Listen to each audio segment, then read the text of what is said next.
Hello, this is Sepal Podcast number 4 with me, Rémy Miller. And today we'll be covering Man and His Symbols by Carl Jung. There's actually a few contributing authors here, which each have their own thing to say. But it's all, as it says on the title, edited by Carl Jung. The interesting thing is, this book is designed and written to be more for the layperson, because a lot of Jung's ideas and theories and a lot of what he discovered and thought about and wrote about on a regular basis were really quite high level. He was very involved with everything that he was thinking about, and he didn't believe that something could be produced such that the mass audience, the public marketplace, so to speak, could understand it and understand it in a way that actually tells the true story of what he's trying to say, because it can be very easy to misinterpret Jung just based on how far-fetched some of his ideas are. So he put this together along with a couple of other people, and he gave a good preliminary edit of it. He basically gave it a once-over before he died. And then the person that was putting this book together, as well as the contributing contributing writers, finished it up. So I want to get right in here to my first annotation that we got. So from the book, man has developed consciousness slowly and laboriously in a process that took untold ages to reach the civilized state, which is arbitrarily dated from the invention of script in about 4000 BC. And this evolution is far from complete, for large areas of the human mind are still shrouded in darkness. What we call the psyche is by no means identical with our consciousness and its contents. Whoever denies the existence of unconscious is in fact assuming that our present knowledge of the psyche is total. And this belief is clearly just as false as the assumption that we know all there is to be known about the natural universe. Our psyche is part of nature, and its enigma is as limitless. Thus, we cannot define either the psyche or nature. We can merely state what we believe them to be and describe as best we can how they function.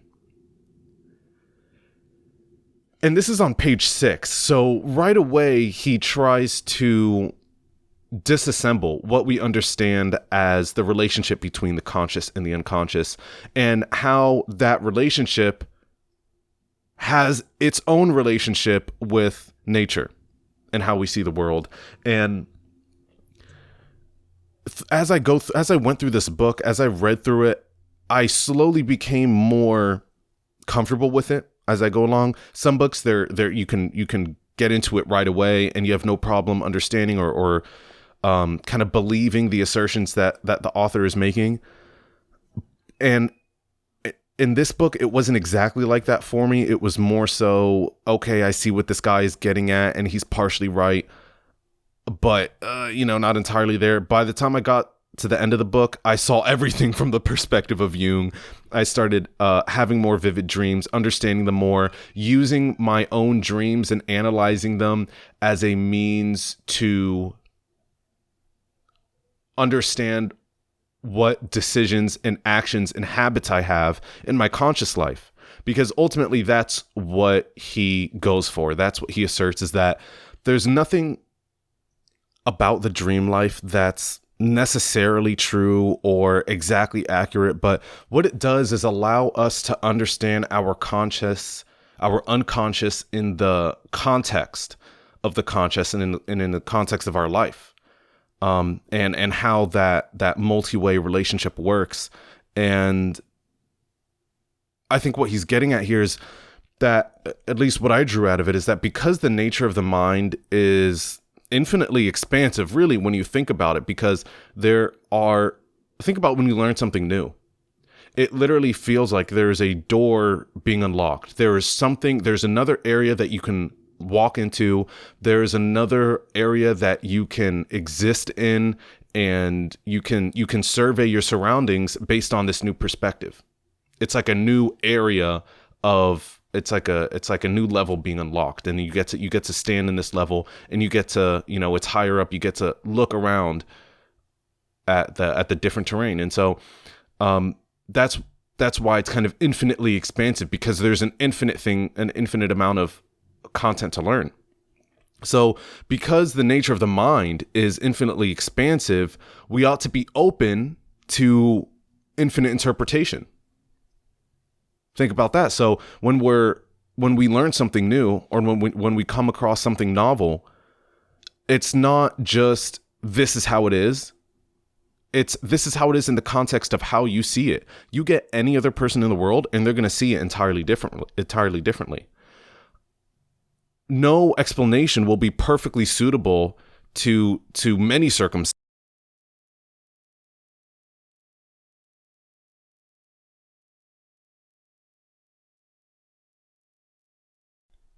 So if there's a context that maybe you don't quite understand at first, or maybe there's a context that you think you do thoroughly understand, you still have to come up with a new way of understanding that, because that's what's going to allow you to be the most productive human that you can, is when you understand an aspect of the world, an element of the world, whether it's one of your dreams, whether it's a person's behavior, including your own, whether it's the structure of an organization, or the structure of a piece of art, or the structure of a plant. When you're able to come up with a new explanation for how things appear, that's when your mind will really start opening.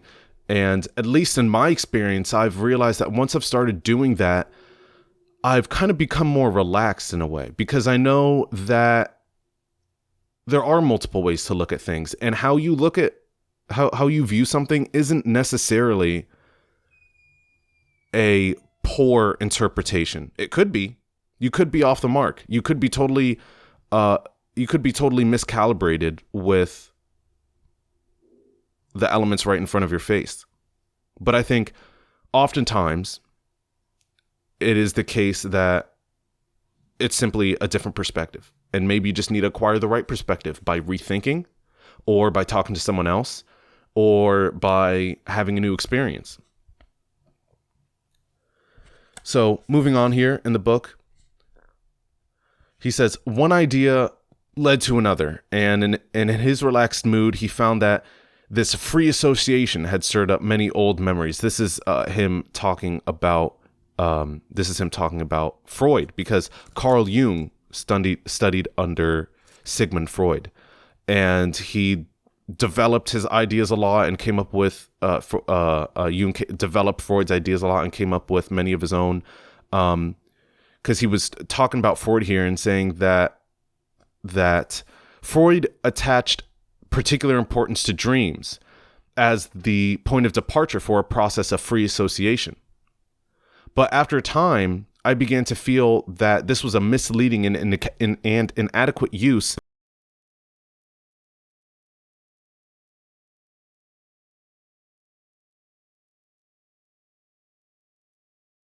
course of a long train journey in Russia.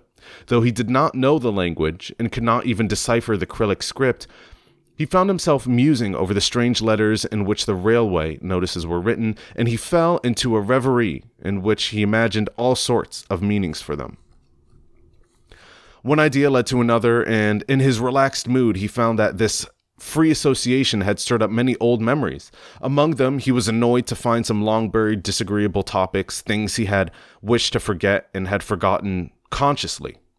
He had, in fact, arrived at what psychologists would call his complexes. That is, repressed emotional themes that can cause constant psychological disturbances, or even, in many cases, the symptoms of a neurosis. This episode opened my eyes to the fact that it was not necessary to use a dream as the point of departure for the process of free association, if one wished to discover the complexes of a patient. It showed me that one can reach the center directly from any point on the compass. One can reach the center directly from any point on the compass. One could begin from Cyrillic letters, from meditations upon a crystal ball, a prayer wheel, or a modern painting, or even from casual conversation about some trivial event. The dream was no more or less useful in this respect than any other possible starting point. And this is another thing that opened me up to understanding the nature of my own mind and being able to have more productive and meaningful, consequential conversations with others, because it allowed me to think in this mode of, it doesn't matter what either of us talks about. It doesn't matter what points we bring up. If we want to talk about something meaningful and personally significant, we can do that by starting by talking about any topic at all. It really doesn't matter. It could start about the weather, and how you do this is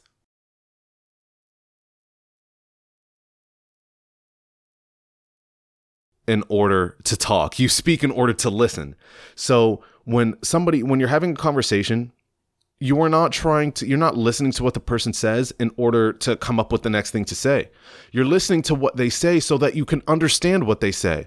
So this is really listening. It's hearing the words that they're saying. It's hearing the words that they're not saying, and coming up with a question that gets at the root of whatever they just talked about.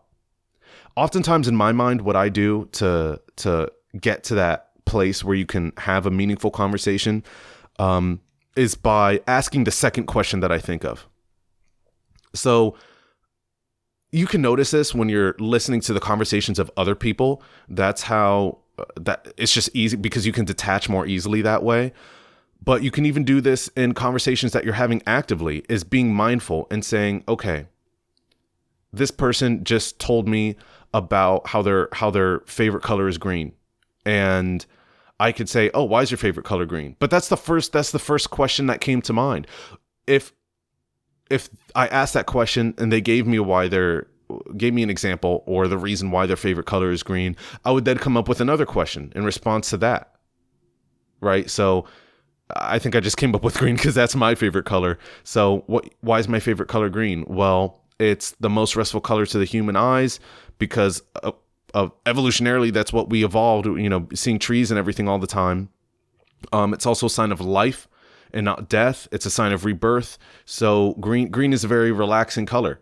And that's a lot of the reason why I like it. My follow-up question to that would be, okay, so what is it about nature that's so compelling to you? Because if green is the most restful color to the human eyes, that doesn't mean that everyone likes it, right? So what is it about that fact that makes green my favorite color? And that's what I would try to go with. I would try to come up with that second question. Someone would say my favorite color is green. I would draw on everything I know about the color green. I would say, I know it's the most restful color to the human eyes. I know this and that about green. Okay, let me ask a question about that. Oh, so are you then very interested in, what is it about nature that you're interested in? Because green is the most restful color to the human eyes. Is it that you like hiking, so you like being in nature, or you like studying nature academically, or what is it about it? And that way you can get to deeper topics and more meaningful conversations by asking the second question. And it's by really listening. And it's by adopting this perspective that one can reach the center directly from any point on the compass. It can be your favorite color. It can be what you watch on TV. It can be dreams, right? So no excuse exists to not have a meaningful conversation with someone because every point of departure can be used to spark something meaningful, and healthy and full conversation is always accessible. It's always accessible, though at sometimes more than others, of course. And it also depends on the person. Some people are going to be very introverted or very standoffish, or maybe it's from a completely different way. Maybe they're trying to manipulate you somehow. Maybe they don't have the best intentions in mind, so they're not going to give you full or straightforward answers to your question. So of course you have to be careful. You have to know your audience. You have to know the context. What is the actual situation you're in? Is it permissive of asking deeper questions like that. But I think usually people care. People notice and people care when you sit there, you listen, you don't come up with a question while they're talking and then just ask whatever else that may or may not be related. But you say, hey, in your mind, the thought process is, hey, I noticed this person said something. What is the most meaningful question I can extract from that? And then people feel tended to. They feel like this man is really paying attention to me. This man really cares about what I think. And then when that happens, that's when you start to build a deeper relationship with this individual. And that's exactly what we want, because that's what all of life is. Unless you're a truck driver, and even still, you got to build relationships with people. So that's the element there. Moving on here from the book. Just as conscious contents can vanish into the unconscious, new contents, which have yet been conscious, can arise from it. One may have an inkling, for instance, that something is on the point of breaking into consciousness, that is, something is in the air, or that one smells a rat. The discovery that the unconscious is no mere depository of the past, but is also full of germs of future psychic situations and ideas, led me to my own new approach to psychology. A great deal of controversial discussion has arisen around this point, but it is a fact that in addition to memories from a long distant conscious past, completely new thoughts and ideas can also present themselves from the unconscious. Thoughts and ideas that have never been conscious before. They grow up from the dark depths of the mind like a lotus and form a most important part of the subliminal psyche. We find this in everyday life, where dilemmas are sometimes solved by the most surprising new propositions. Many artists, philosophers, and even scientists owe some of their best ideas to inspirations that appear suddenly from the unconscious. The ability to reach a rich vein of such material and to translate it effectively into philosophy, literature, music, or scientific discovery is one of the hallmarks of what is commonly called genius. Being able to reach into that vein is a hallmark of genius. And so if this is the case, the process must be reverse engineerable. It has to be, because if A equals B, then B equals A. That has to be the case. So to incite more occasions of genius, learning how to access more readily the unconscious will animate this concealed vein of information. So how do you do this? Well, he doesn't talk about it directly, but he certainly gives us hints throughout the book, which is pay attention to the unconscious, because when you think about it, the unconscious really came first, evolutionarily. The unconscious we think about as the more primitive aspect of the mind. That's why when it comes to dreams, things seem very vague or obscure or out of order, or there's just sometimes dream logic that can't explain anything, but you understand. There's something implicit. For example, let's say you have a dream that you're at work, and you're at work, but none of the faces that you see are people that you know, and this office, the physical architecture of the building is not something you're familiar with. It's not a building you've seen before. It's not any rooms you've been in. It's not an actual job that you're doing that you actually do. Maybe you're an accountant and you're doing something completely other than accounting, because the unconscious has these very primitive, basic understandings of what different concepts are, right? So it has the concept of work, but it doesn't really synthesize information as well as the conscious does when it comes to work. If I were to say work to you, you would think of the people that you know and the office that you go to and the degree that you got, that contributes and is related to your work. But the unconscious doesn't quite work that way. So in a way, you could say that the unconscious is older than the conscious, which means that at minimum, it's as important. It is as important, it's as prominent, and it's as active. We know that already. So many fMRI readings have been done that show that the brain is at least as active in sleep as it is in waking hours. And that's because the unconscious is, at least during rapid eye movement sleep, REM sleep, when you dream, because you're generating thoughts. That's what's happening. And tapping into this unconscious vein is about knowing how to think about it. So paying attention to your dreams as you're dreaming and waking up and trying to describe them, talking about them with other people. And it's not just dreams. I had an experience the other day where I was talking to a friend, and he mentioned how one aspect about him kind of riding shotgun in cars, or even when he's driving, is that he won't select the music, right? He won't, probably about 90% of the time, he's not picking the music to play in the car, because he had this concept of that he didn't want, he knows what it's like when he sits in the car with someone else and they play music that he's not so much a fan of. And so he didn't want to subject that to anyone else, which is altruistic. You got to admit, that's pretty compassionate. But then where is the equity in that? Right? Which is what he realized when he was talking about it, that if he deals with other people's music that he isn't so much a fan of in the car, then other people are doing the same. And they can do the same and will do the same.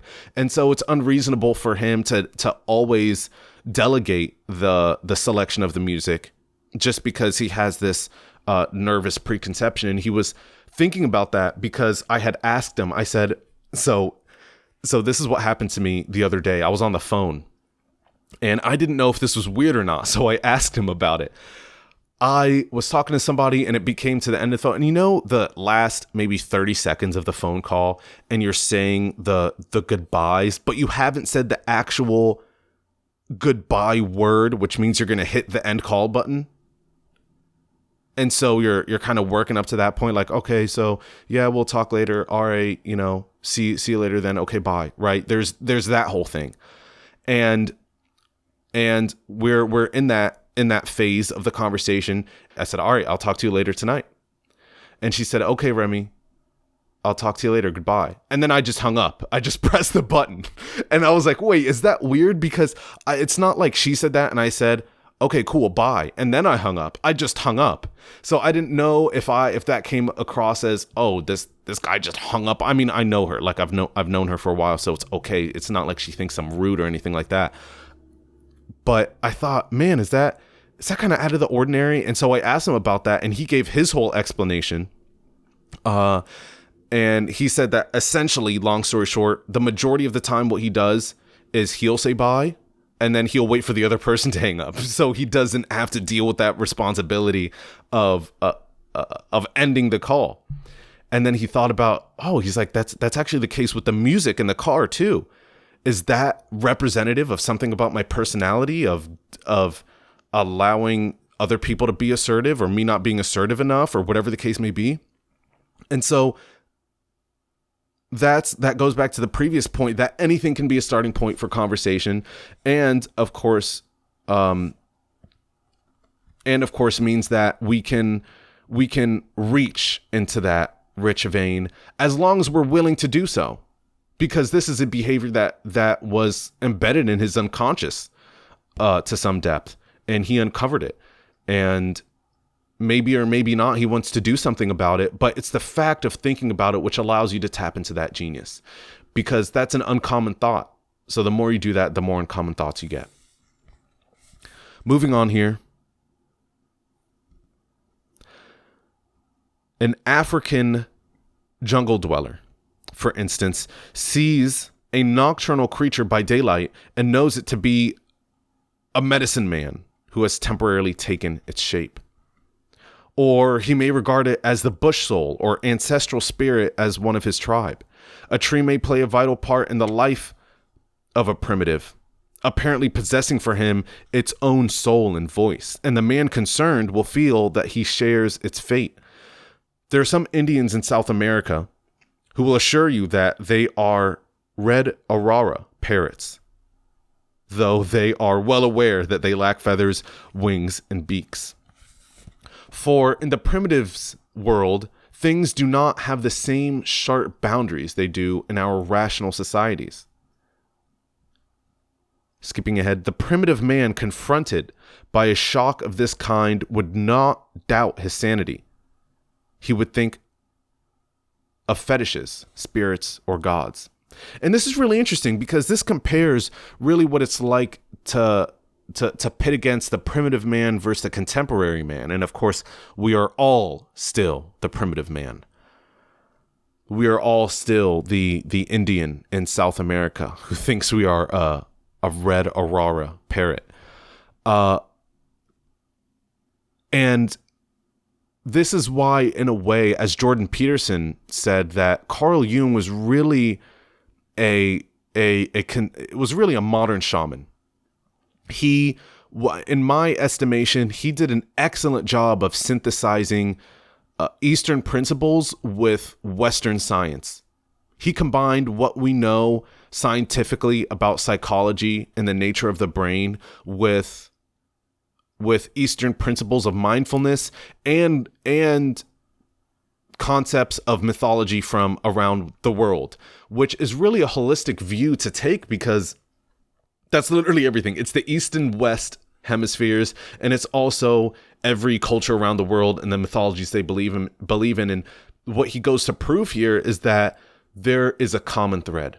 There's a common thread among everything. The visuals and imagery might slightly change. You know, you might have a god with an elephant head and many arms, or you might have a fish, or you might have whatever it is. But the concepts which back up whatever that imagery is in that culture or religion or cult or whatever it is, it all leads back to the same thing. And we have this preconception contemporarily that it is things like this. It is seeing that tree. It is thinking you are a bird, that you're a crazy person. And maybe we are, but at the same time, we come from nature and we are animals. So we have an intrinsic connection to all else that is natural, which is to say everything, because everything came about. So my kind of question here is this: because societies, primitive ones, immersed in nature, feel a less tenuous connection to nature? Because when we're living in big cities, right, we have trees. I have a tree and some shrubs outside of my window. But largely speaking, in cities, there's a lot more concrete than there is bark. So we have a more tenuous connection to nature because we just don't encounter it as often. So the result is having a self-image more integrated and less separated with the natural world, if, you know, as one of these primitive people. To have more free thoughts, integrate more comprehensively with your environment is what I think here. If you want to think more freely, what you need to do is become more unified with what's around you. That could be nature. That could be trees and shrubs and animals of all kinds. Or it could be the city that you live in. It could be the room in which you're sitting in right now, listening to this. What does it feel like to be in that room? What does it feel like to have 4 walls, a ceiling, and a roof surrounding you, and all the objects therein? What does it feel like to sit there and hear the buzz of the different electronics in the room, and maybe the coughs and breathing of people around you?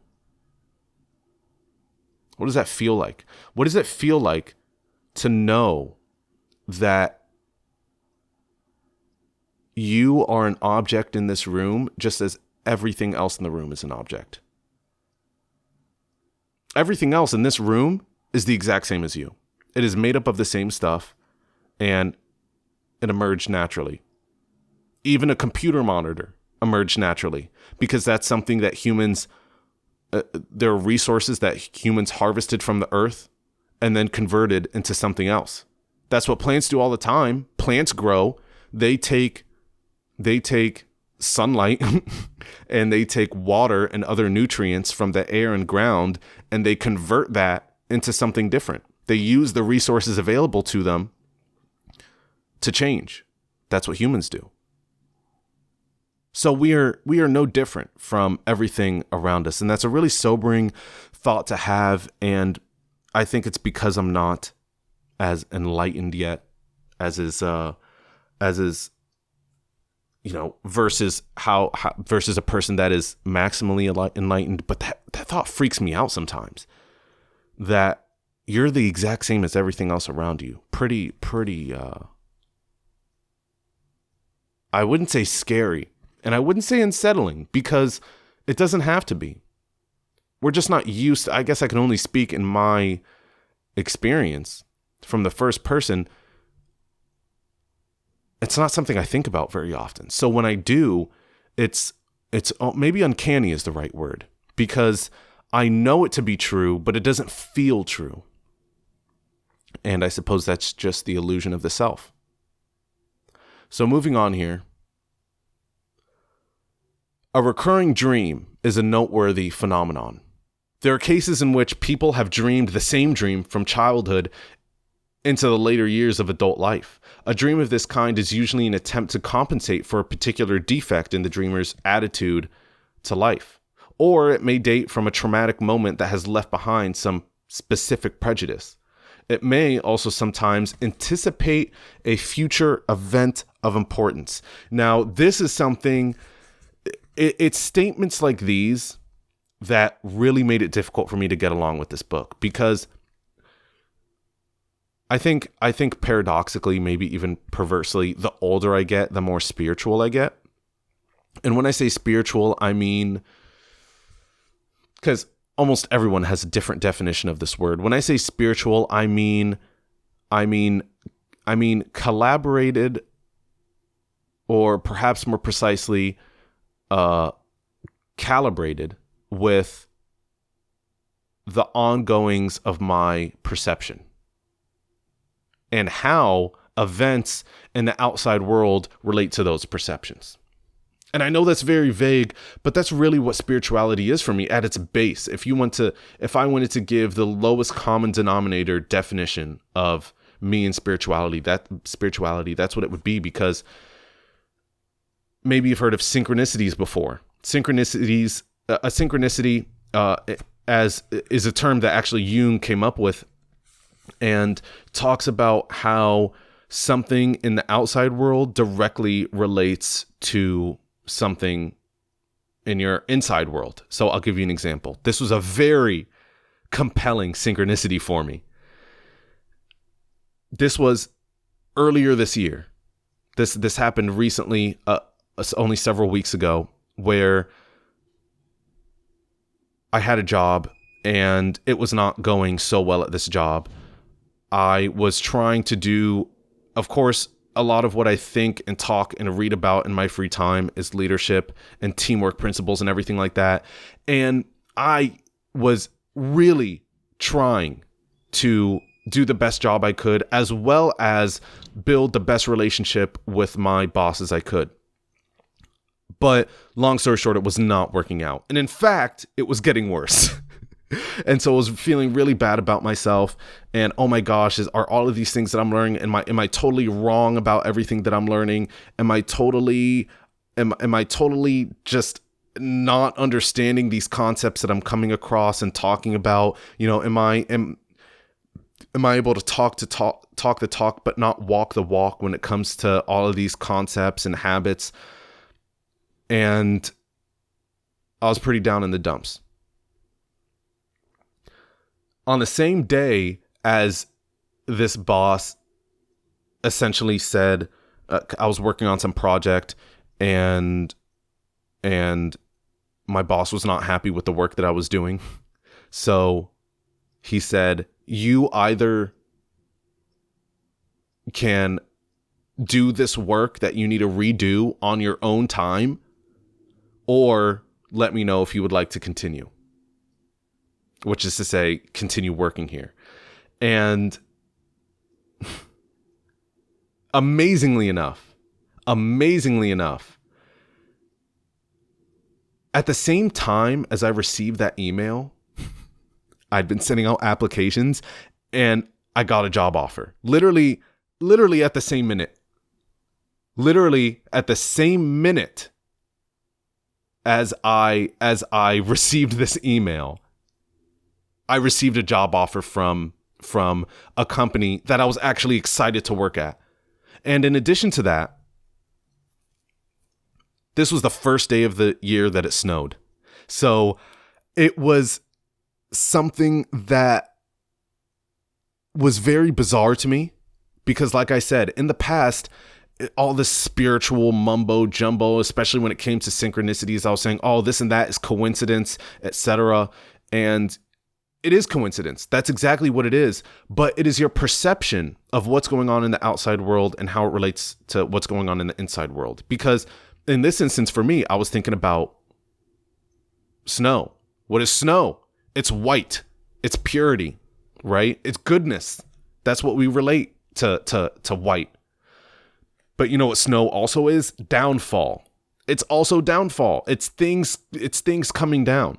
And so that's why it was so compelling for me, because I had this experience of things just coming down in not a good way with the past employer, and then the place that I got a job offer at, it was the purity. And so it was the representation of what was going on in the outside world to the inside world.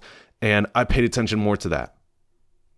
This actually happened, something more directly related to the podcast. This happened where this was for a previous podcast that I was trying to record, and I hang up various blankets and stuff like that around my recording space as to absorb some sound. And I was also, while I was trying to record this, I was having some technical difficulties. And after a couple of things going wrong, I worked on it and I started to record again. And then my recording software crashed. It just straight up crashed.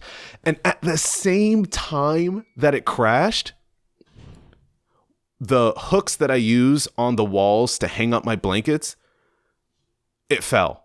The blanket fell at the same time as the program crashed. And that was that was my sign to just say, okay, I'm not going to do this tonight. I will pick this up I will record tomorrow, because it was already late at night. I said, it was something I guilted myself into saying, oh, I got to finish this tonight. So it's the synchronicities. It is the synchronicities. It is these mumbo jumbo spiritual events that I become more receptive to the older I get. And in specific relation to a dream anticipating a future important event, I think this is what that means. Not necessarily, of course, that your dreams have predictive power, which is to say they are scientifically valid, because that's what science is, that your hypothesis, your theory can predict events in the future, right? The germ theory of disease, we can predict that if you inject a germ or virus into someone's body, that based on the antibody, the leukocytes, the white blood cells in their body, and all these other factors, they will either get sick or not get sick, right? That's a germ theory of disease. And it's a theory because it's predictive. So to say that dreams are predictive I think cannot be true, but this is what it means. A dream is a projection of your unconscious into your conscious understanding, largely speaking. So what that means, if an event is predictive in your dream, it means that there is something about your unconscious behavior which is influencing your conscious behavior, which then carries out that event. Right. So if in my dream, I had a dream that me and my girlfriend broke up over an argument because whatever, I didn't take out the trash, right? That's let's say that was something in our relationship that was a constant topic of conversation, was taking out the trash. And it was something that frustrated me a lot. And so I had a dream about that, where we discussed that, and then we broke up because the argument got so heated about taking out the trash. And then at some point in the future, we have that exact argument and break up over the trash. That's because there's something about my unconscious. There's something that unsettles me about the relationship. There's some unresolved tension. There's some unresolved conflict, whatever the case may be, that incites an emotion. And emotions are very hard to regulate, in terms of them arising. Of course, you can control them after they arise, but how they arise in the first place is not so controllable. And so there's something in your unconscious is what is uncontrollable. So there was something in my unconscious that informed my opinions, that had me act some way in my conscious, that manifested that event or that action or that behavior, that habit in the future. And that's what caused it to be predictive. So, as is the case with a lot of Jung in my experience, even reading something as dumbed down as Man and His Symbols, you can't take Jung at his face value sometimes, because he will come out with some pretty lofty assertions. And what you have to do is take a moment and think about really what is he saying? Really, what does he mean when he says that a dream can predict the future? Because Jung was not a dumb man. He was not a dumb man, and he did a lot of thinking. So I think what you have to do with Jung, no matter what you're reading of his, is give him the benefit of the doubt. Think about what he's saying, and more likely than not, because that's what happened to me in this book, more frequently than otherwise, you'll discover some truth about his words, or some truth about yourself. So, moving on.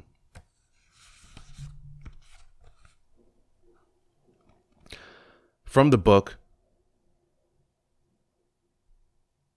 but why, one asks, could not the dream be open and direct about it, and say what it had to say without ambiguity? I've frequently been asked this question, and I've asked it myself. I'm often surprised at the tantalizing way dreams seem to evade definite information or omit the decisive point. Freud assumed that the existence of a special function of the psyche, which he called the censor.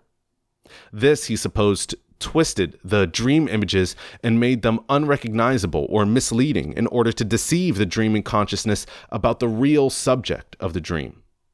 By concealing the critical thought from the dreamer, the censor protected his sleep against the shock of a disagreeable reminiscence. But I'm skeptical about the theory that the dream is a guardian of sleep. Dreams just as often disturb sleep. It rather looks as if the approach to consciousness has a blotting out effect upon the subliminal contents of psyche. The subliminal state retains ideas and images at a much lower level of tension. The subliminal state retains ideas and images at a much lower level of tension than they possess in the consciousness. In the subliminal condition, they lose clarity of definition, and relations between them are less consequential and more vaguely analogous, less rational, and therefore more incomprehensible. So this is exactly what I was just talking about, which is that it's a lower level of tension. There is less that the unconscious has a pure understanding of, because a lot of things that we come across in our conscious life are way too complex. So the unconscious has to use very simple symbols, which is why he titles the book Man and His Symbols, because the unconscious just can't do it. So the unconscious is just as powerful, but less capable and dexterous as the conscious, in a way, because it can tell us very important messages about how we ought to live our lives. And if it's not exactly being the didact of those lessons. It is being the foundation of us being able to discover and explore those lessons if we so choose. So it is this lower state of tension which permits more numerous but less specific connections. And I think this is where the genius lies, what he was talking about earlier. Because we get all these relationships and connections, and there are a lot of weird things that go on, but they're very, very not specific. So for example, I'll tell you about a dream I had, which directly relates to the story I told you about, the synchronicity with the job I quit, the job offer I took, and the year's first day of snow. So I had a dream shortly before this, maybe only 1 to 2 weeks before this, where the beginning of the dream started off. I was walking on. So the funny thing is, it was in the city in which I live. And I don't mean, oh, this was a city, and in dream logic, I understood this is the city I was in. No, this was literally the city I live in. It was mapped exactly as it should be. When there was an area of the city that I hadn't been to yet, or hadn't quite memorized, my brain filled in the gaps there. But other than that, it was the city one for one. So I was walking on the right side of the street, and one thing that Jung talks about is that oftentimes the right represents conscious and the left represents the unconscious. So I was on the right side of the street on the sidewalk, and I walk up a couple steps into kind of the porch area of this building that is, it's not a house, it's a business. You can tell that this structure, that this building houses a business, because you see the logo on the wall. It's some blue logo, and then the doors to the left of it, and I'm trying to enter the door. I'm trying to get in, but it's not letting me. It's locked somehow. I can't get through the door. And so I end up walking away from that, walk a little bit down the street. And then I turn around. It was at nighttime at that time. I turn around, it's at daytime, and then I'm walking on after I've turned around the right side of the street. So now this business is on the left side of the street. And to me, I understood that as my trying to, at my previous job, doing my best to try and get to this guy, build a relationship with this guy, do the best job that I can. And it just wasn't working out. And so I think it was a direct representation of that. I'm trying and I cannot enter. I cannot enter the mind of this person.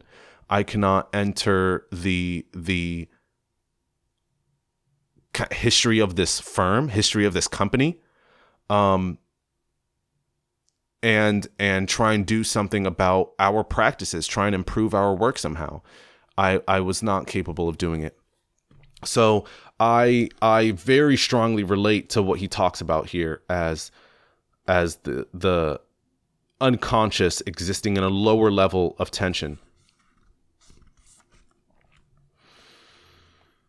Moving on from the book, the sad truth is that man's real life consists of a complex of inexorable opposites, day and night, birth and death, happiness and misery, good and evil. We are not even sure that one will prevail against the other, that good will overcome evil, or joy defeat pain. Life is a battleground. It always has been and always will be. And if it were not so, existence would come to an end.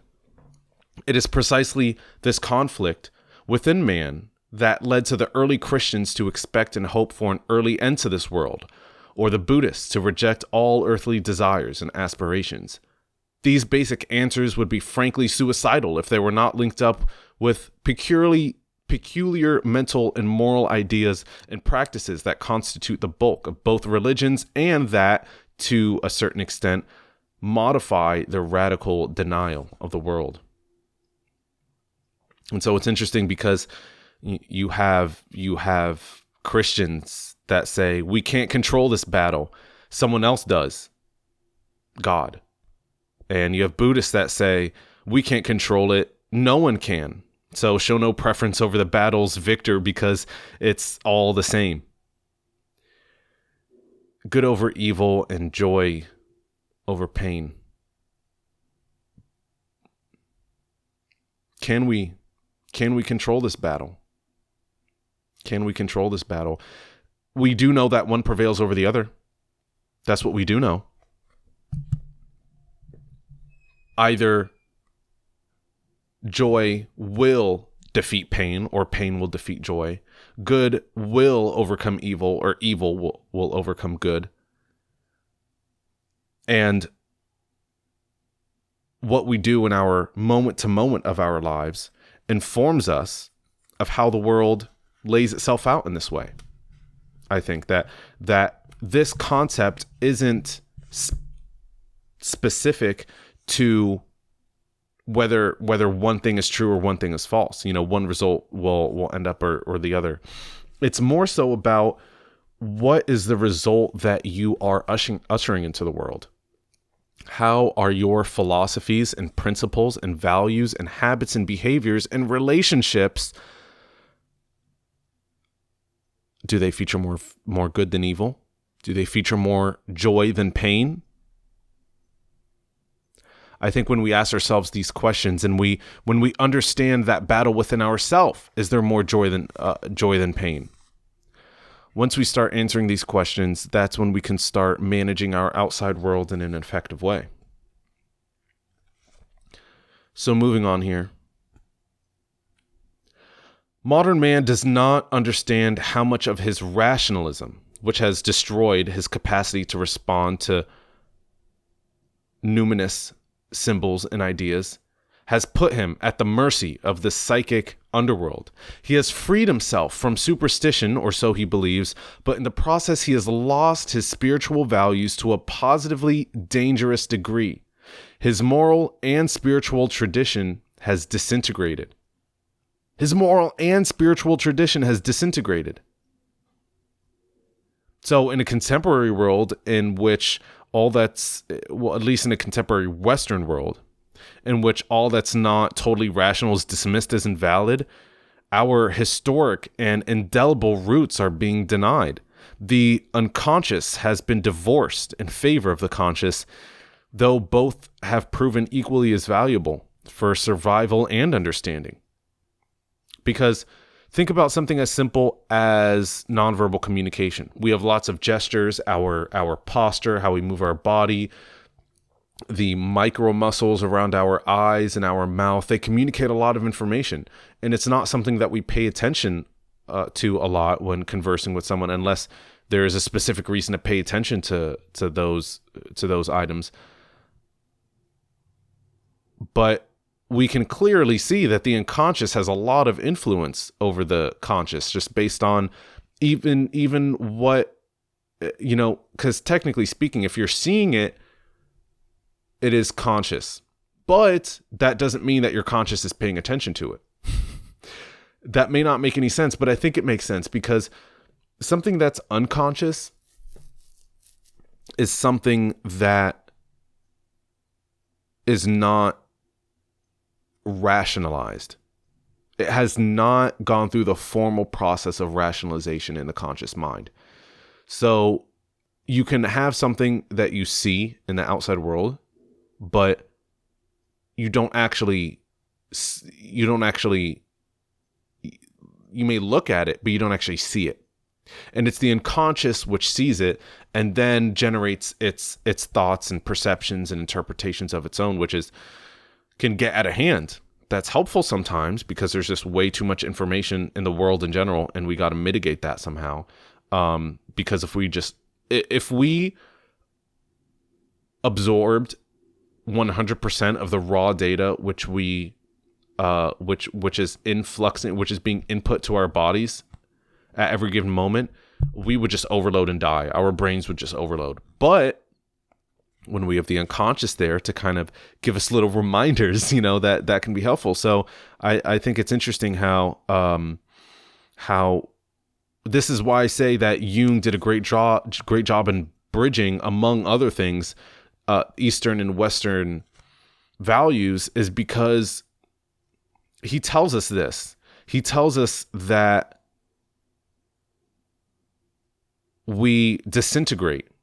We, as he says, we pay the price for this breakup in worldwide disorientation and dissociation, because we're trying to separate the unconscious and the conscious. We're trying to say, this is good and this is bad. This is rational. This is irrational. This is emotional. This is logical. This is connected to reality. This is unbound by natural law. And it's really not the case, because our unconscious exists in the same world as our unconscious. It lives by the same rules, but it just doesn't feel like that. It doesn't feel that way. Back to the book. As scientific understanding has grown, so our world has become dehumanized. Man feels himself isolated in the cosmos because he is no longer involved in nature and has lost his emotional, unconscious identity with natural phenomena. These have slowly lost their symbolic implications. Thunder is no longer the voice of an angry god, nor is lightning his avenging missile. No river contains a spirit, no tree is the life principle of a man, no snake the embodiment of wisdom, no mountain cave the home of a great demon. No voices now speak to man from stones, plants, and animals, nor does he speak to them believing they can hear. His contact with nature has gone, and with it has gone the profound emotional energy that this symbolic connection supplied. This enormous loss is compensated for by the symbols of our dreams. This is a beautiful statement.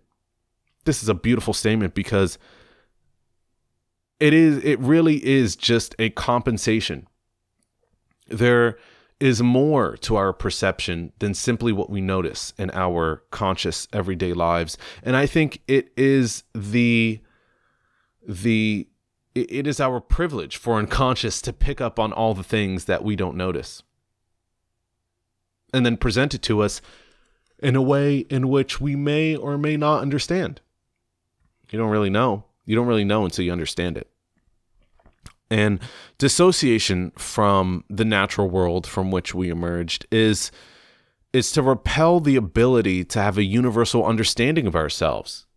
If we can't listen to and learn from a tree and a lizard and a shaft of oat, we deny what it is to be and feel fully integrated. Integration with nature in this way is what allows us to feel whole. It allows us to be more mindful. It allows us to recognize the present moment for what it is, which is exactly that, the present moment. And it's nothing more. It's nothing more than the present moment. And, it's funny because we think about these voices that speak to man. And you know what we call someone who has voices that speaks to him? A crazy person, a schizophrenic. That's what we call these people. But really, when you think about it, a lot of the times when you walk by somebody who seems to be talking to themselves on the street, what's different about him? And I say him because schizophrenia more frequently affects males and more frequently black males. Same as his autism. And we assign disorders to this. And maybe it is disordered, but we're really no different.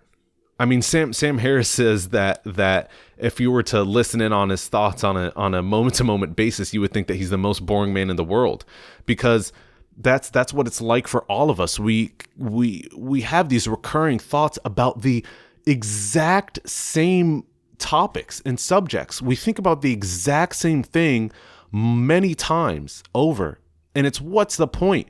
If you were to record every single one of those things, Sam Harris is right. Every person would be the most boring person on the planet. And try and notice that the next time it happens. Notice the next time you say in your mind the same thing to yourself 3 times in a row. And it's like, what are you getting out of that? It's hard to do something about. That's where I think mindfulness and maybe even meditation can come into play, is noticing thoughts as they arise. And once you notice it, it's being able to guide it back into place. And then so over time, you don't have as many of those redundant thoughts, but maybe not. And that's a crazy part. And again, we have these spiritual people. You have people that think that part of good plant care is you have to kiss your plants. You have to talk to them every day. You have to reassure them. You have to say, oh, you're okay. You're beautiful, and you're growing fabulously, and I'm proud of you, and I love you. And that's what helps the plants grow. We don't think about that as someone being a crazy person talking to their plants. It's like, all right, maybe that's a little strange, but no one says, oh, that's a crazy person if they're otherwise normal. But that's what this is. We have a connection, and we cannot sever that connection. And many of us do, which is why many of us have severed personalities. Many of us are disconnected from ourselves, from our values, which is why we act immorally. Because think about it. When we do something that we should not be doing, it is because, well, the definition of that, it's because it's not in line with our values. And we need to understand what it is to exist in the world in order to understand our values. And in order to do that, we need to know what our place in the world is. What is it like to be me in this world? What is it like to have everything that's surrounding me surround me? What's it like to have these people that are around me be around me?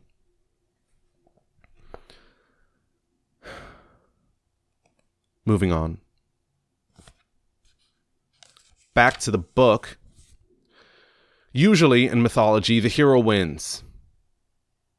The hero wins his battle against the monster. I shall say more about this in a moment, but there are other hero myths in which the hero gives in to the monster. A familiar type is that of Jonah and the whale, in which the hero is swallowed by a sea monster that carries him on a night sea journey from west to east, thus symbolizing the supposed transit of the sun from sunset to dawn. The hero goes into darkness, which represents a kind of death. I have encountered this theme in dreams presented in my own clinical experience. The battle between the hero and the dragon is the more active form of this myth, and it shows more clearly the archetypal theme of the ego's triumph over regressive trends. For most people, the dark or negative side of the personality remains unconscious. The hero, on the contrary, must realize that the shadow exists and that he can draw strength from it. He must come to terms with its destructive powers if he is to become sufficiently terrible to overcome the dragon, i.e., before the ego can triumph. Before the ego can triumph, it must master and assimilate the shadow. So what does that mean? It means that the shadow mustn't be condemned for existing, and instead, power should be drawn from it. But its background influence it has on thoughts aren't necessarily a direct reflection of your morality. It can overcome, but only if it's permitted to do so. So our shadow represents a pretty significant part of us. And it's actually funny. I was talking to one of my friends about one of my dreams, and he was astonished by it's the same dream that I mentioned earlier about that business I was trying to get into. This happened later in the dream. And he was astonished by how clear my shadow form was. Right. So I was in my apartment, in my actual apartment with my actual things in there, exactly as it looks right now. And as I was stepping out of the apartment, I walked through the front door and I was encountered by my shadow. And do you want to know now the shadow oftentimes appears, it can be a variety of things, your shadow. It can represent itself in so many ways, but it's oftentimes referred to as a shadow because in our dreams, we see it as something that's dark. It's literally something that's dark in color or appearance, thus the shadow, because again, our unconscious exists at a much lower state of tension. So the symbols and representations that it uses are dead simple. And you just got to interpret what all those things mean in the context of each other. So as I was walking out of my apartment, I was accosted by a person who was trying to prevent me from getting out of my apartment, and wasn't doing a very good job of it because I was able to get past them. But do you know what my shadow was represented as in this moment? It was a man of my build and of my height, and I didn't notice anything about the actual like characteristics of the person. Like he didn't have the same skin color as me, or I didn't even recognize a face. I don't even remember pants. But the thing that I do remember is the sweater he was wearing, which is actually a sweater that I own that's black and dark gray. And so it couldn't have been more, this is your shadow. There's nothing that could have said this is your shadow more than that representation of my dream. And so there you have a pretty clear-cut example of it, but it could be anything. It could be a dark environment. It could be a horde of people that are gray in color, or a mass of people that are dark, that are ominous in that way. So this is to say that it's not that the shadow is wrong or the shadow's bad or it's immoral, because the shadow is a part of yourself as much as every other part that you think of who you is to be is. It's just as important, and it holds just as much weight. So the shadow is something to integrate, as he says, or assimilate, because when your shadow tells you that there is something you should not be doing, or is trying to communicate to you some unsavory aspect of yourself, how you're behaving, because that's what a dream is. Ultimately, at least as Jung asserts in dreams, everything is a representation of yourself. Every single, whether it's another person, that person represents you in some way. Because again, the unconscious, not so smart. So it thinks about everything as itself, and it represents itself in different ways. And so your shadow is a representation of yourself. And so if you can't understand the opposite influence, you think of the you, I mean, your shadow is you, but you think of the you as having an influence in one direction, and your shadow is trying to influence you in the other direction. If you can't assimilate your shadow and understand that your shadow's actually, its influence is moving in the same direction as quote you, then you'll be forever in a state of cognitive dissonance. You'll forever be in a state where in your mind you are a tautly held rubber band, and you're on one end of that rubber band is your comfort in the world and with yourself, and on the other end of that rubber band is misery. And where you get enlightenment is when you release that rubber band. You release that rubber band, and that rubber band was so tightly, it was so far pulled apart, it was in such a state of tension that misery and comfort collide, maybe implode, you might say, into a singular motive.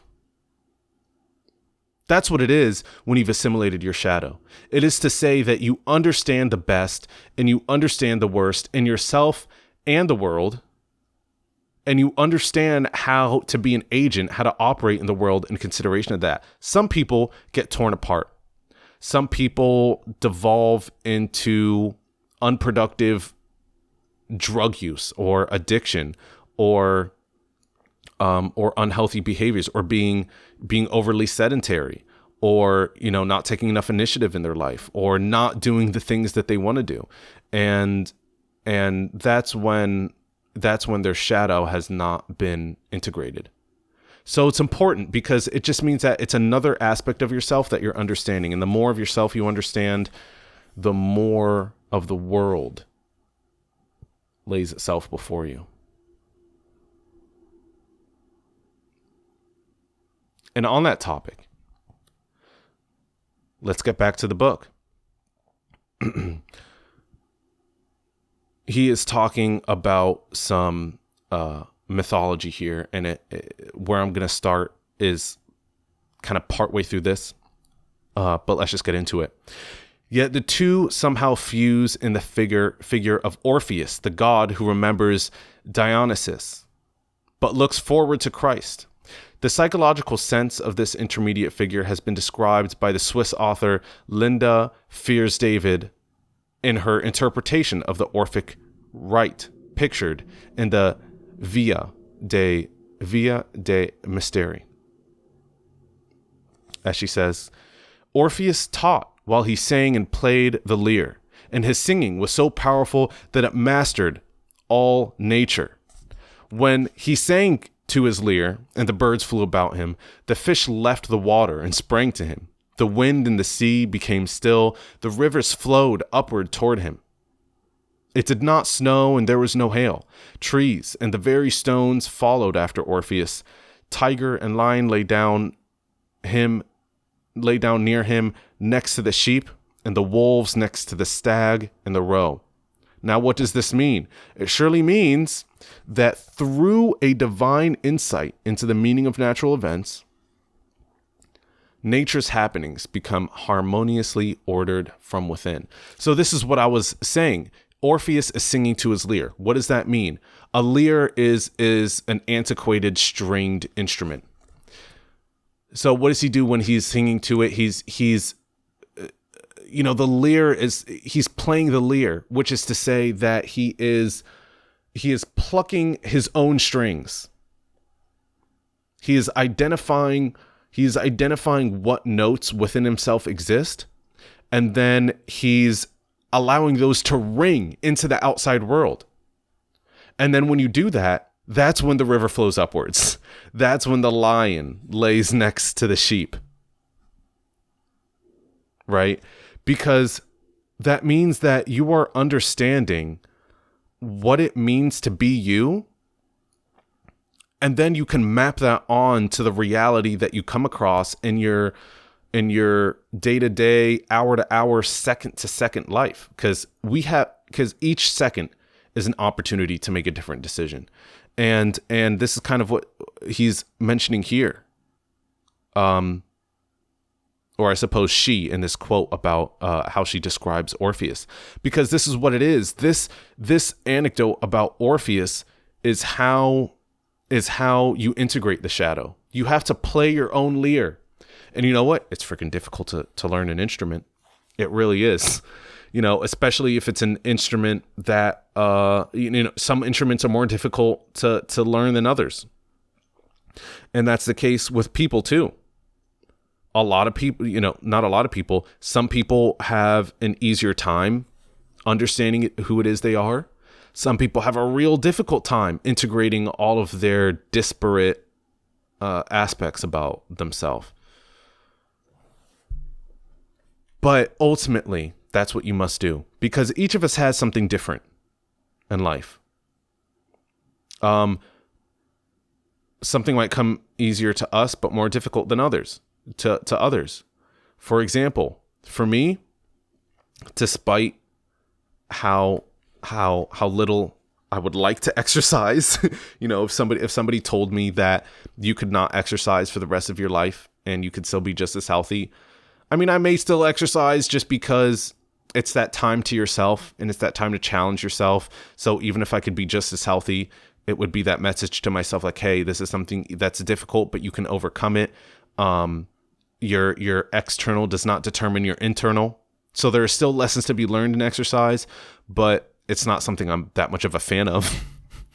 And the same when it comes to nutrition. I have a pretty clean nutritional standard that I follow. But if somebody said you could eat mac and cheese and milk chocolate every day for the rest of your life and be healthy, that's something I would definitely participate in. But nevertheless, despite kind of my desires on that front, it's easy for me to maintain a healthy lifestyle when it comes to fitness and nutrition. For some reason, I don't know what it is. I can wake up every morning and I can exercise. And I can walk into the store and I cannot buy the muffins. I cannot buy the cookies. I cannot buy the sodas and the beer and all that stuff. It's easy for me to walk by that stuff in the store. It's easy for me to force myself to put on my shoes and my shorts and all my gear to get ready for exercise. For a lot of people, even though it's, technically speaking, it's just as easy of a decision. Like there's nothing different involved for me than the person next to me to put on shoes. It's just as difficult to put on shoes. It's just as difficult to leave the front door, to go exercise. But the process of actually making that decision is easier to me. And so that's my instrument in that department. But you know what?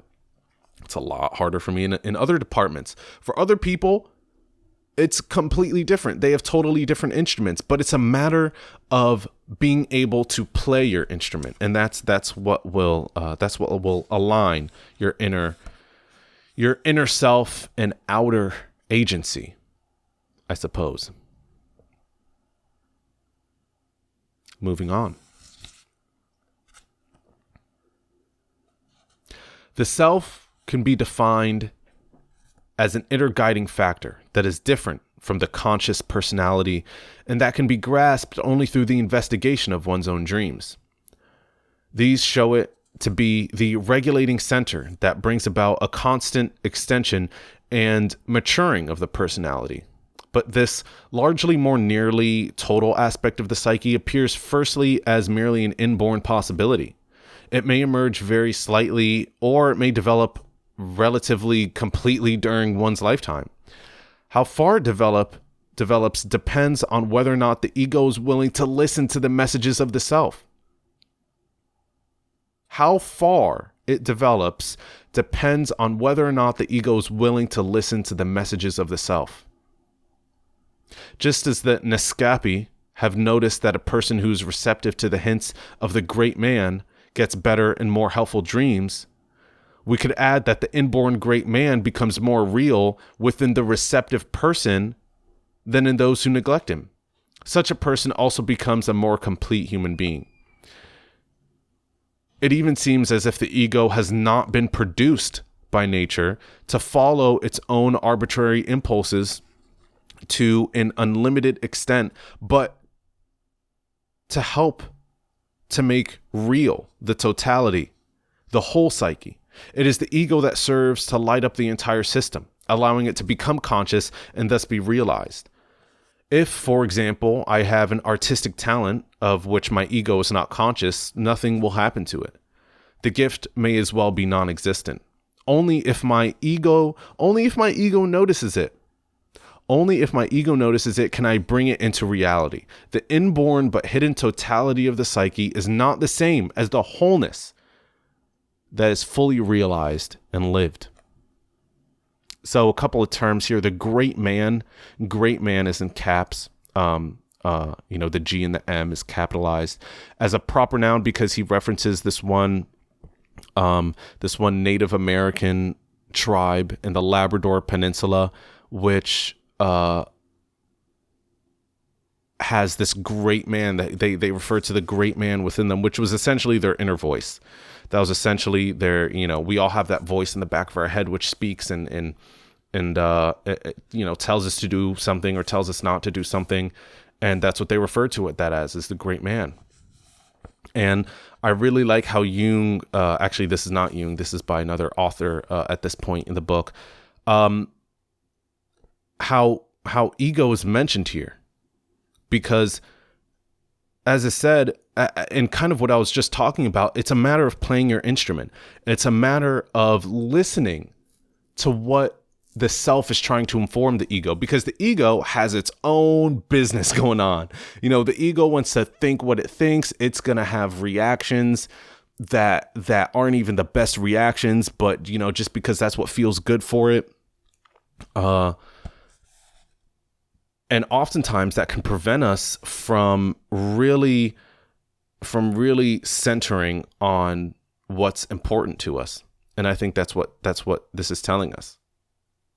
And as he says in the book, again, the realization of this uniqueness in the individual man is the goal of the process of individuation. So that's what this is, individuation. It's this concept of consolidating all disparate elements of the self into one meaningful whole, the conscious and unconscious parts.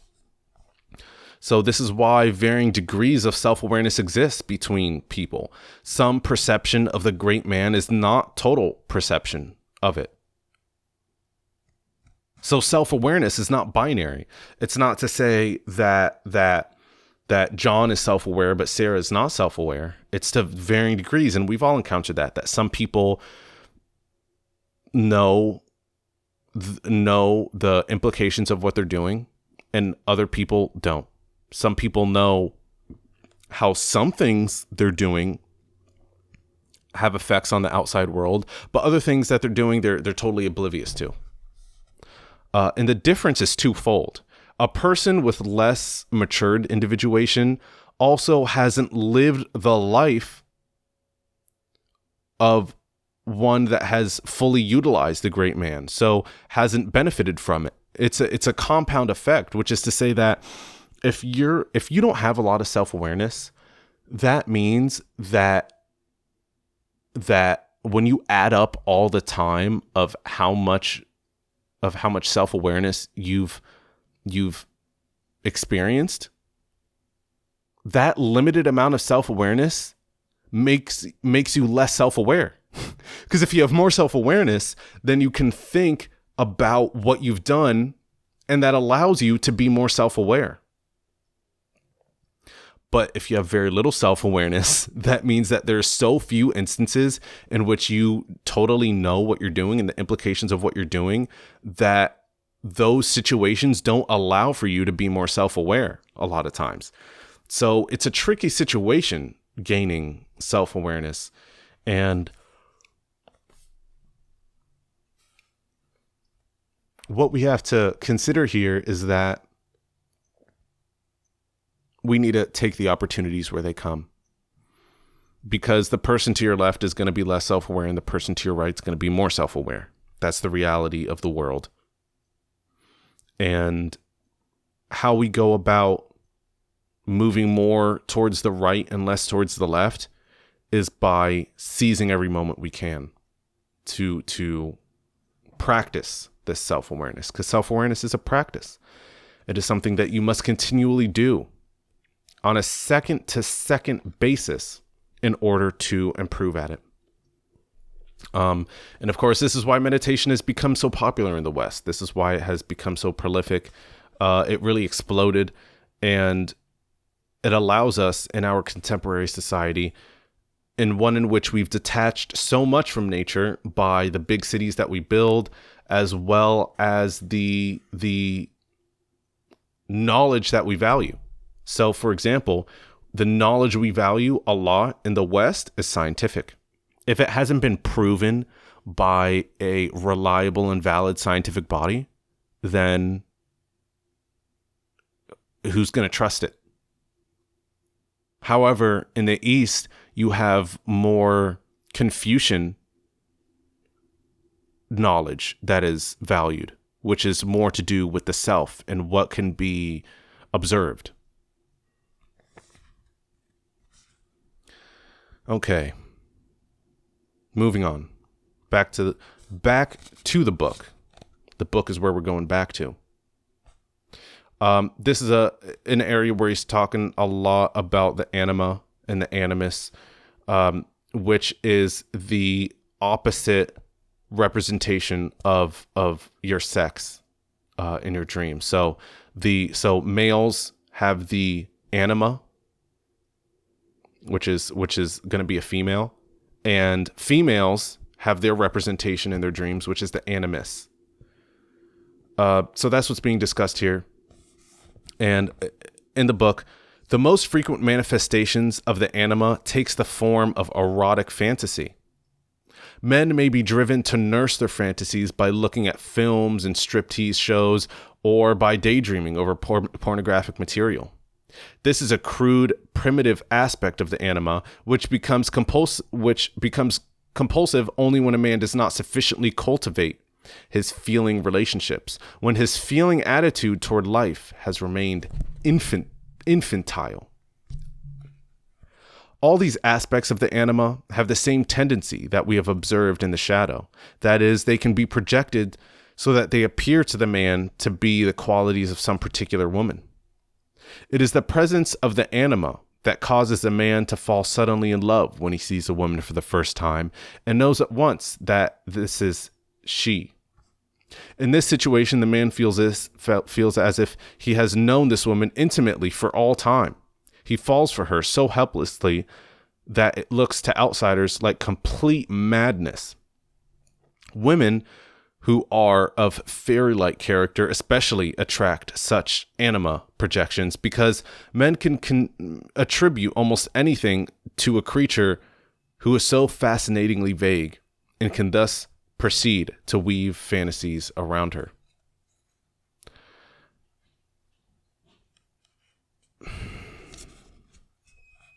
So that's the anima.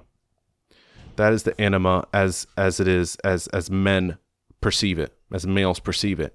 And maybe my primary reaction here to this new bit of information was that maybe this is how boring people get married and then later divorced. A personality is projected onto them, and then when the animus is realized, then the person is seen as the plain yogurt that they actually are. You know, it is these 5% plain Greek yogurt people that are getting married, and later in life, they realize that they're not as interesting as they thought they were, because they had a perception of their animus or of their anima as a result of unresolved relationships.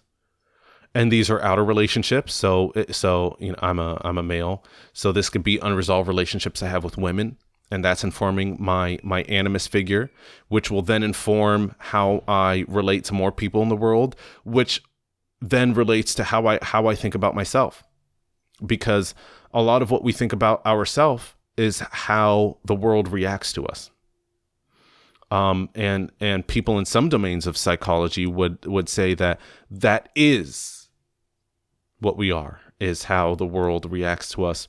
And that's something that I discussed in Man's Search for Meaning by Viktor Frankl, where he acknowledges but still dismisses the idea of nothing butism, that we are nothing but a conglomeration of our external influences. And Frankl denies and dismisses and disregards that, because he's been in the camps. He knows that even that despite external situations, you can still act a certain way. And as I said, the quality of context does not determine the quality of decision. Which is why I think, like I said earlier, even if I didn't have to exercise by some divine ordainment, I still would, because you have to acknowledge that your external does not determine your internal. That only your internal determines your internal. And if you want to change something, you can change it, right? That's what's so empowering, is that if there's something about you that you don't like, you can change it. It's not like somebody else is going to change and therefore you're going to get better. The only way you're going to get better is if you get better. So I think this is how we can think about our maybe you are in a marriage where you're starting to see that it was fun at first, and then boring after a long period of time, because you had some unresolved understanding of what it's like to relate to the man or to relate to the woman. And maybe that's something you can explore in your dreams. Moving on here. The barber with the mirror who vanishes symbolizes the gift of reflection that Hatim loses when he wants it most. The rising waters represent the risk that one may drown in the unconscious and get lost in one's own emotions. In order to understand the symbolic indications of the unconscious, one must be careful not to get outside oneself or beside oneself, but to stay emotionally within oneself. Indeed, it is vitally important that the ego should continue to function in normal ways. Only if I remain an ordinary human being, conscious of my incompleteness, can I become receptive to the significant contents and processes of the unconscious. But how can a human being stand the tension of feeling himself at one with the whole universe, while at the same time he is only a miserable earthly human being? If on the one hand I despise myself as merely a statistical cipher, my life has no meaning and is not worth living. But if, on the other hand, I feel myself to be part of something much greater, how am I to keep my feet on the ground? It is very difficult indeed to keep these inner opposites united within oneself without toppling over into one or the other extreme. And what I think is that this is accomplished by discovering and implementing a way for both to inform and rely upon each other. How is it that what you're doing is contributing to the greater good? And how is it that the greater good is contributing to you to continue on the path? That's something that I think about when it comes to communities or organizations or businesses, companies. It could be whatever. If it's a good community, whatever that community is, it is something in which the community empowers you to contribute. It empowers you to be a better person for yourself and to be a better person for other people. That's what the community does for you. But you know what you do for the community? You contribute in such a way that others rely on, because that's empowering. It's empowering when you can do something so valuable. You can start a new program, or you can perform some type of service or create some type of good that other people rely on to continue their lives. And it's just as empowering when the community does the same for you.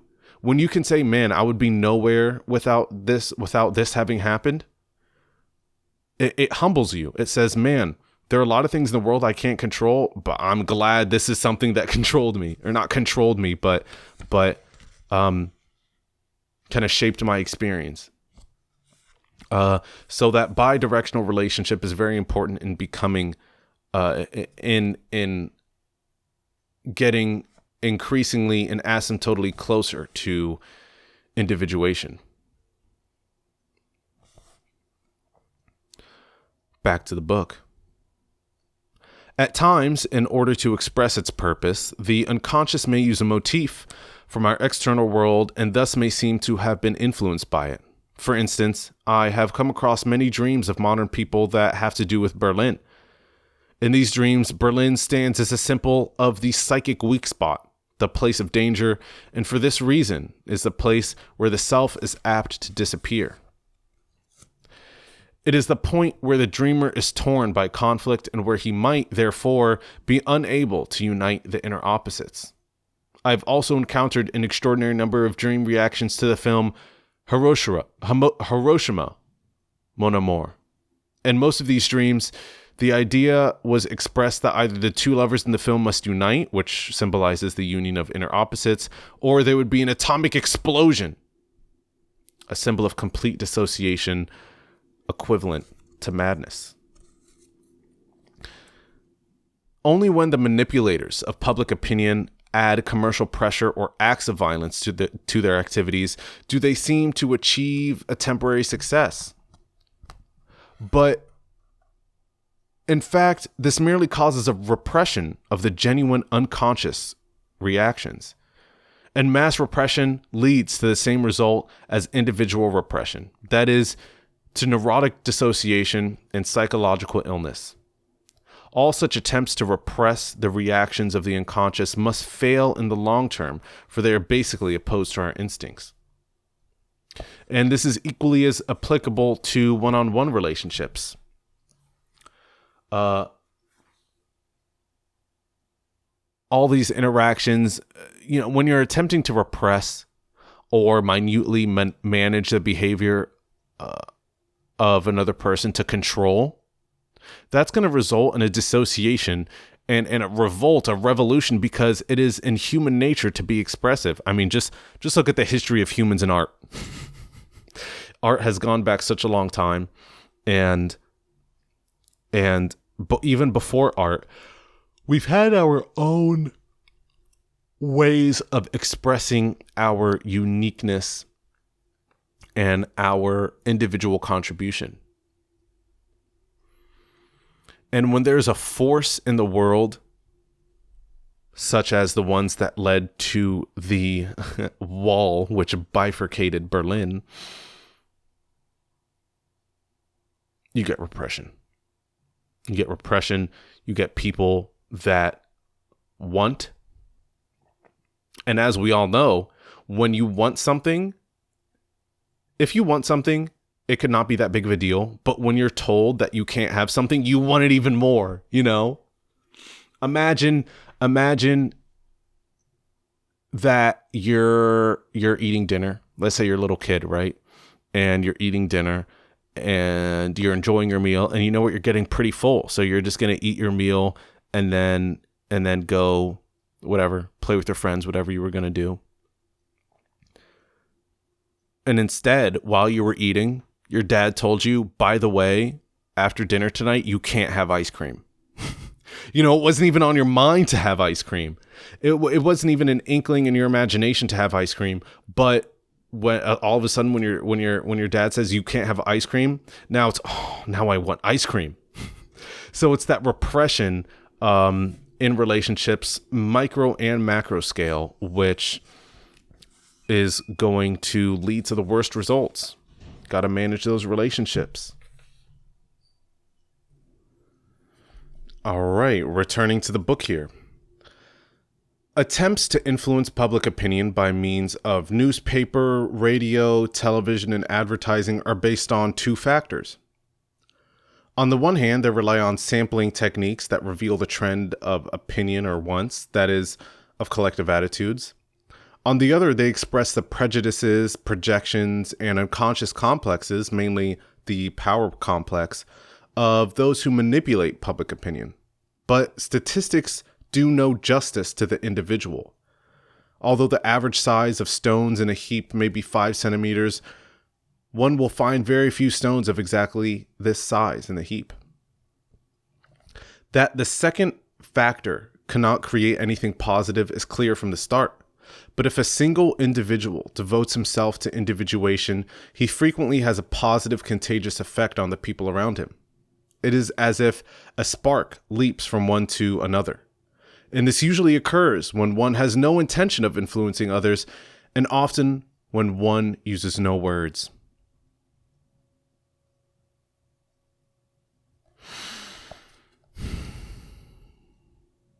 I actually had this experience recently with a friend, and I may be telling the story for the second time, so I'll keep it short. Essentially, what happened was there's someone that I know. So I spend a lot of time thinking about my behavior, of course, and trying to become a better person. And one person who has facilitated that process more so than any other person I've met in my life is my girlfriend. And I've been making many improvements to the content of my character and my habits as a result of her influence. And I do that because I want to be a better person, and I want to be a better person for myself, and I want to be a better person for her and for everyone else around me. And what happened as a result of that is not as a result. It's not like I'm done with that yet, obviously. But something that happened was that my best friend came out of the works and said, "Hey, I've been noticing that you're making all these changes to yourself." And at first I was like, what is this guy doing, changing himself? But then I realized that, hey, he's actually improving and becoming a better person and being more compassionate and empathetic in these ways, and more considerate and more smart and well-rounded. And I want to do that. And so let me do that. And that's, I think, exactly what he's talking about here, is that when one leads by example in a way that demonstrates that he has total, or at least almost total agency over his fate, others will presume that they can do so for themselves as well. And a community of this thrives with altruism and respect. So not only imagine if I acted in this way, and then I influenced my friend to want to change, and then I influenced one, maybe he influences two people. Those two people influence two people, right? And it just goes on. And then when you have this entire community of altruism and respect and self-improvement, this contagion, it spreads. And when you have a whole community like that, holy crap, is it powerful? Holy crap, can that community be prosperous in many different ways.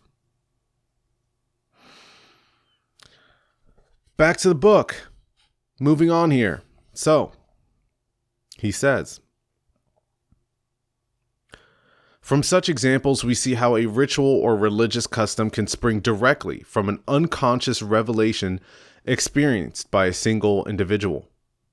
Out of such beginnings, people live in cultural groups.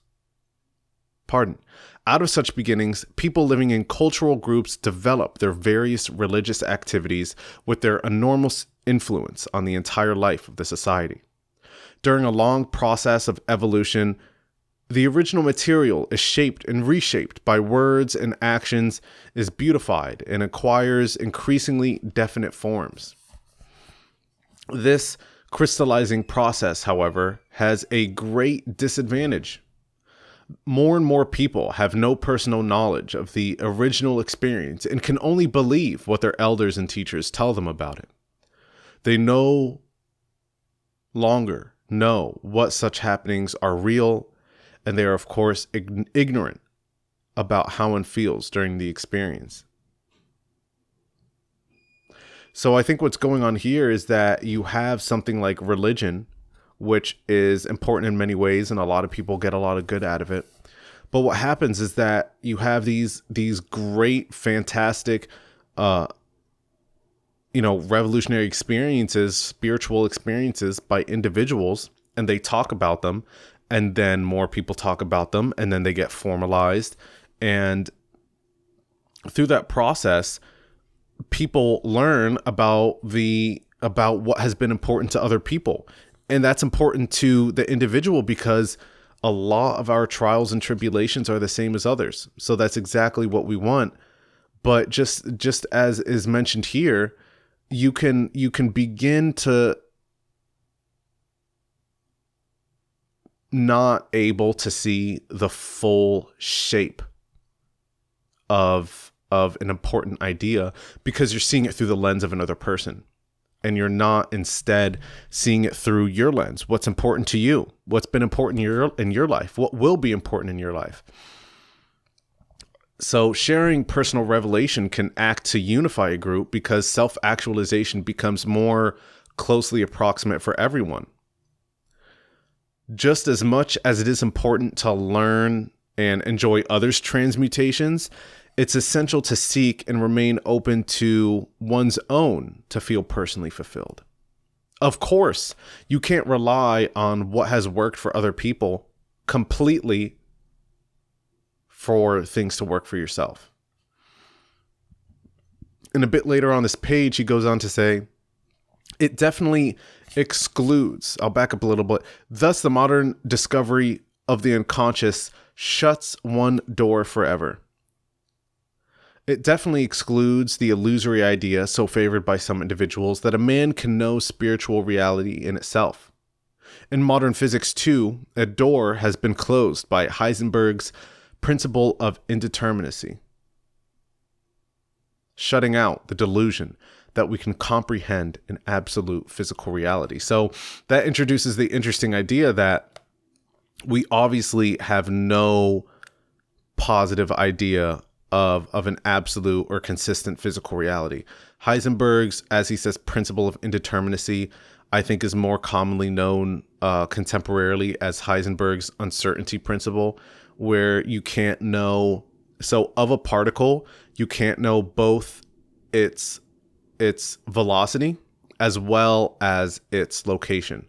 So you can know how fast something is going, but you can't know exactly where it is. And you can know exactly where something is, but you can't know how fast it's going or what direction it's going. So that's what he's talking about here. And I think that's totally true, because there is some connection between, let's just take the Christian example of God. That's essentially what he's talking about here, is that because we can't know reality for sure, we can't know unreality for sure. So in the example of a God, there's no way that anybody can have a positive understanding or make a positive assertion that God exists, or that any other instance of supernaturality is reliable. Because if we can't understand the world which we look at and experience every day, what's to say that we're going to understand the world of something completely different from this world, completely unrelated, and not synchronized with this world? He goes on, continuing on the topic of religion later on in the book, which is a very interesting idea. He says, even in Christianity, animal symbolism plays a surprisingly great part. 3 of the evangelists have animal emblems. St. Luke is the ox, St. Mark is the lion, and St. John is the eagle. Only one, St. Matthew, is represented as a man or an angel. Christ himself symbolically appears as the Lamb of God or the fish, but he is also the serpent, exalted on the cross, the lion, and in rarer cases, the unicorn. These animal attributes of Christ indicate that even the Son of God, the supreme personification of man, can no more dispense with his animal nature than with his higher spiritual nature. The subhuman as well as the superhuman is felt to belong to the realm of the divine. The relationship of these 2 aspects of man is beautifully symbolized in the Christmas picture of the birth of Christ in a stable among animals. So my question here is, does this then imply that every person has the simple desire to feel necessarily connected to nature, so that's why people seek religion? That religion is rooted in our own animalistic nature, because guess what? We are animals, and that religion represents obedience to instinct.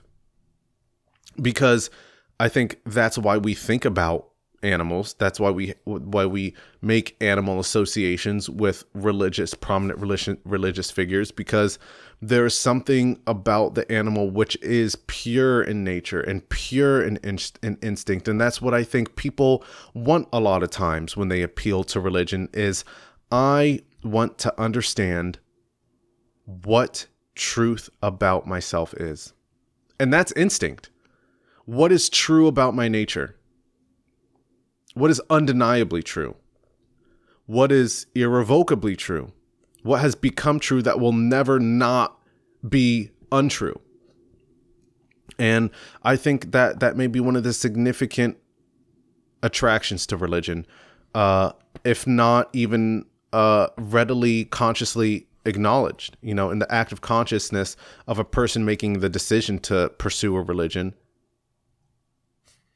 it may not be that this is in the forefront of their mind, but hey, there's so many animal contrivances in religion that I think, just as what justifies all of Jung's research, there is certainly something behind it. And this is another instance where later on in the book you have to read more than you're reading, because he presents this very interesting idea. So I'm just going to jump right into it right here, into this anecdote. He says, the symbol of the circle has played a curious part in a very different phenomenon in the life of our everyday, and occasionally still does so. In the last years of the Second World War, there arose the visionary rumor of round flying bodies that became known as flying saucers, or UFOs. Jung has explained the UFOs as a projection of a psychic content of wholeness that has at all times been symbolized by the circle. In other words, this visionary rumor, as can also be seen in many dreams of our time, is an attempt by the unconscious collective psyche to heal the split in our apocalyptic age by means of the symbol of the circle. So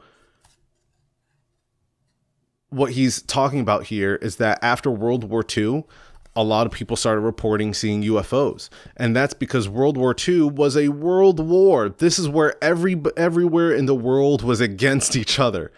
There was not enough unity. There was too much separation.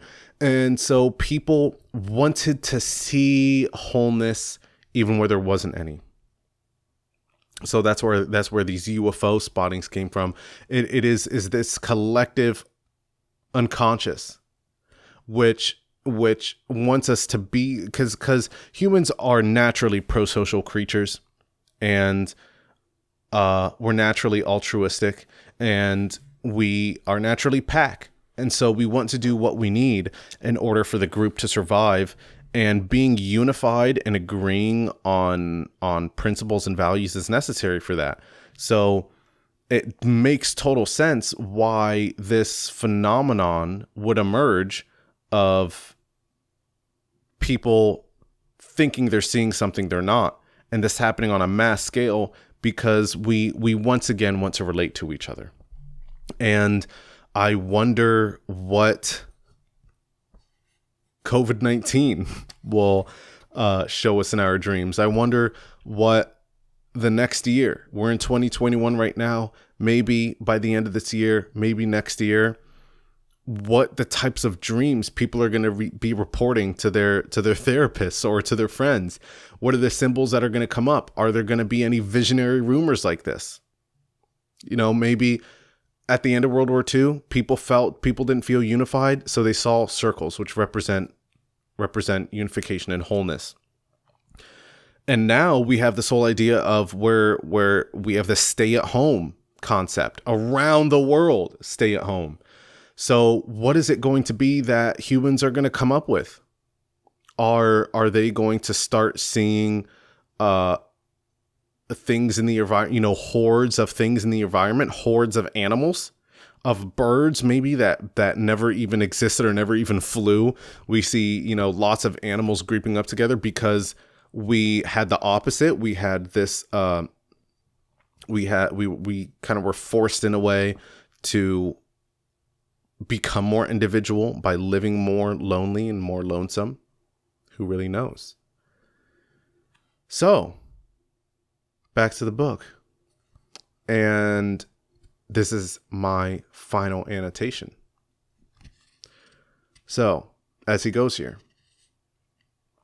The representation of concrete reality, which springs from the primal human need of catching the passing moment on the wing, has become a truly concrete, sensuous art in the photography of such men as Francis Henri Cartier-Bresson and Switzerland's Werner Bischoff, and others. We can therefore understand why artists continued on their own way of inwardness and imagination. For a good many of the young artists, however, abstract art is, as it had been practiced for many years, offered no adventure, no field of conquest. Seeking the new, they found it, and what lay nearest, yet had been lost in nature and man.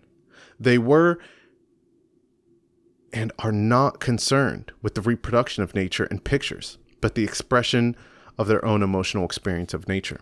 The French painter Alfred Mencier defined the aims of his art in these words: "What we have to reconquer is the weight of lost reality. We must make for ourselves new heart and new spirit, a new soul and measure of man." The painter's true reality lies neither in abstraction nor in realism, but in the reconquest of his weight as a human being.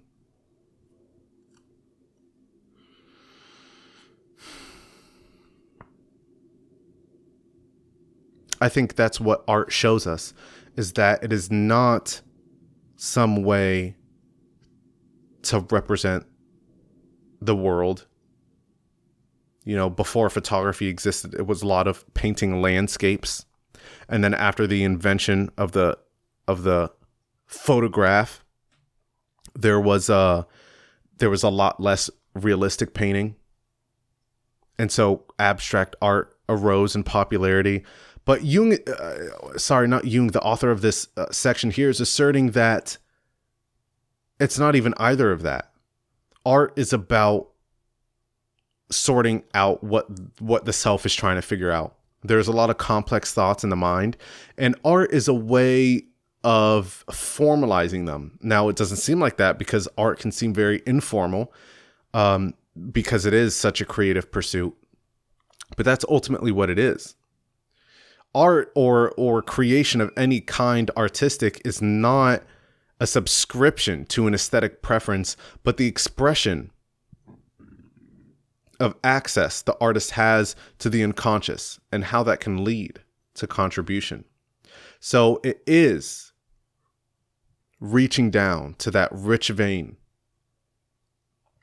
as we all so very much would like to touch and use our tools, mine this vein, and pull out its resources. Where the genius lies. Because where the genius lies is also where we make the best contributions.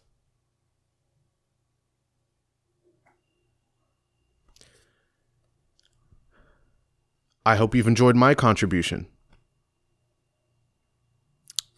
with my thoughts on Man and His Symbols, edited by Carl Jung. I very much enjoyed this book.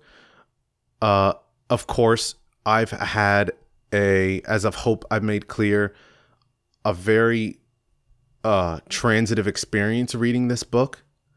And so much so that I've bought more Jung to read through because I feel like I can understand myself better and I can understand other people better. And I know what to do about my behavior more readily now that I've read Jung, because I can see, I can look at the leaves of a tree and identify the species rather than having to look at the trunk. And that's helpful because there are a lot of leaves in our lives. There are a lot of little bits, little pieces on the very edge of the stem, and there are millions of them in our lives that it's hard to see how they lead back to the twig and how the twig leads to the branch and the branch to the trunk. But when you come to see all of these different examples and interpretations of what it's like to be a person, then, like I said, you can start to more easily identify the species of tree just by the leaves. And I'm getting an increasingly clearer picture of what species I am as a result. There's nothing that substitutes for reading this book, and I suggest, even though I haven't read more Jung than this, I suggest reading more Jung. The next book on my bookshelf in queue is Jung, so you can see where I stand on that. And that is all I have. If you missed the last episode, I discussed About Face by Colonel David Hackworth. So you can go ahead and check that out. You can also go ahead and check out, if you like, my Instagram, where I upload quotes that I think are at least a little interesting about my responses to what I read and what lessons I've learned, what pieces of information I've extracted that I found helpful for me to identify more leaves and to keep myself on the path. You can also check out my blog, where if you want something more long form, you don't just want singular quotes, you can look at longer pieces of language that explain these ideas in more depth and in more precision than on Instagram. And that is all I have for you. So thank you very much for listening. Farewell.